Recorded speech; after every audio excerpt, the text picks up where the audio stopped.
Hello, friends, and welcome to my today's lecture, that is on a short note on Shashi Deshpande.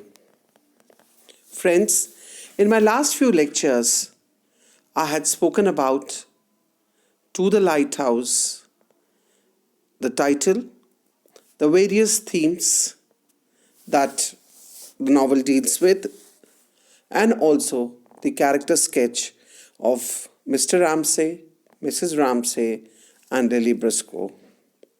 Today, I'll be talking about a short note on the biography of Shashi Deshpande, the Indian novelist. Now, we all know Shashi Deshpande is an Indian novelist. She is the recipient of Sahitya Academy Award. She is also one of the eminent novelists of the contemporary Indian literature in English, and basically she is aligned with Anita Desai, and both Anita Desai and Shashi Deshpande's work, it centers around women's lives in modern Indian society. But Shashi lives and writes in India, and she very clearly addresses the Indian readers, not the international marketplace.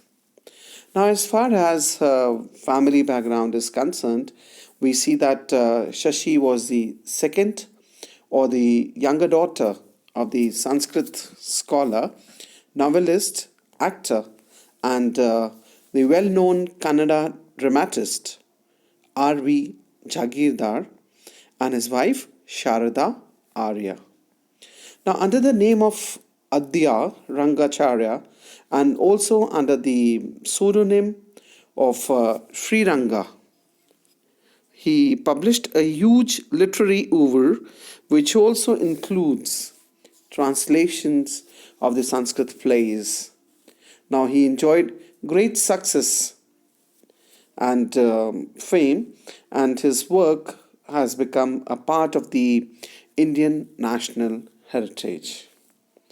Now, Deshpande, by seeing or talking about her father and all, we see that she was brought up in an upper middle class family like her own.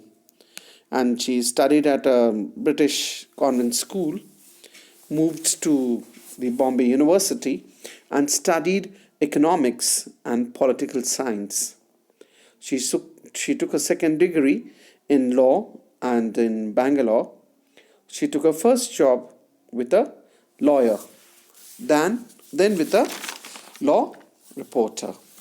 And then finally, she got married to Mr. Dhirendra H. Deshpande, who was a medical doctor by profession.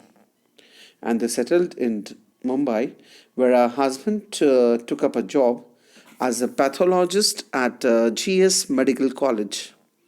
Now, in 1968, they went to London for a year, and then later on in 1970, the couple moved to Bangalore and settled there for good. Now, Shashi Deshpande bore two sons, Raghu and Vikram, but unfortunately she lost Raghu in the year 2017, and their other son Vikram, he settled in the US. Now, Shashi also added a degree in journalism in the year 1969 to 70 and topped it with a Master's of Arts. Now, she did not consciously decide to become a writer, because we all know, as Indian women are, even Shashi had two sons, and career was nowhere in her mind at all. And but when she was in London, in England, she got quite restless by being just a housewife and a mother, because she felt quite isolated and lonely without any family or friends over there. And her husband also used to be out to work the whole day. Now, when they returned to India, It was Shashi's husband himself who motivated her, encouraged her to pen down her experience there. So she got her first short story published in 1972 by the name The Legacy, and later on, many more followed. Her father advised her for the publication, or else all the stories would have got lost. Now, with this, her career began, which would make her famous in India and beyond the boundaries. Two, she knows to speak Sanskrit, Marathi, and Kannada besides English, and is also very well versed with the huge ream of Indian mythology, which she reads in quotes against the grain from her own feminist viewpoint. But she writes in English only. And because of her English schooling and her reading habit that has taken her through the better part of the English literary history, it will add to the subtext of her own texts.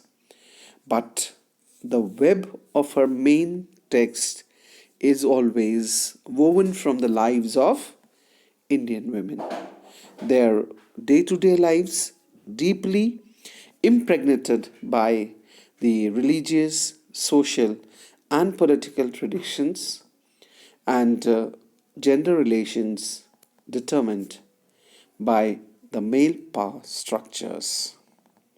Now, her till date published 11 novels, children's books, two long stories, and many short stories rests on the complexities of the tradition and modernity. A tradition that does not go unquestioned in Shashi Deshpande's work. Now, there's a lot more about her biography, which I'll be discussing in another lecture of mine. Till then, goodbye and thank you, friends.